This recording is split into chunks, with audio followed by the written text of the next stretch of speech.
गोर लगै छी। हम चमचम मैथिली गीतमे अहाँ सबके स्वागत करै छी। दीपावली आबि गेल, अहाँ समस्त मिथिलावासीके दीपावलीके बहुत बहुत हार्दिक शुभकामना अछि। हैप्पी दिवाली। आइ हम एगो लक्ष्मी माताके गीत कहै छी, तऽ अहाँ सब ई गीत हमर जरूर सुनब, देखब। और यदि लक्ष्मी माता जनके अहाँ सबके नीक लागै तऽ हमर चैनलके सब्सक्राइब, वीडियोके लाइक जरूर कऽ देबै।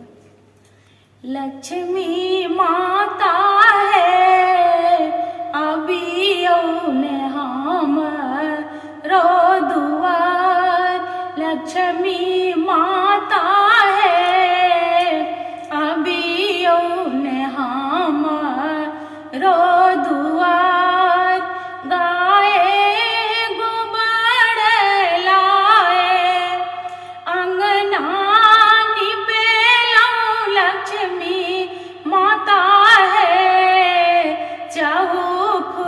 निपल चाहू पार, लक्ष्मी माता है चाहू फुट निपल चाहू पार, लक्ष्मी माता है अबियौ ने हमरो दुआरे।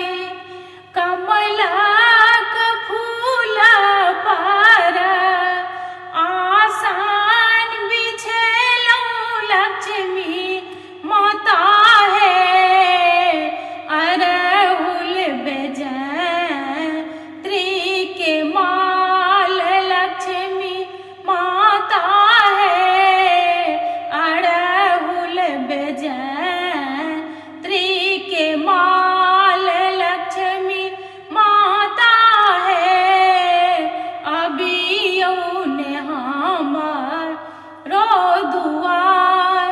पचमेर मिठाई लाए भोगो लगाए, लक्ष्मी माता है चहु मुख दिया राजड़, लक्ष्मी माता है चौमुख दिया राजड़, लक्ष्मी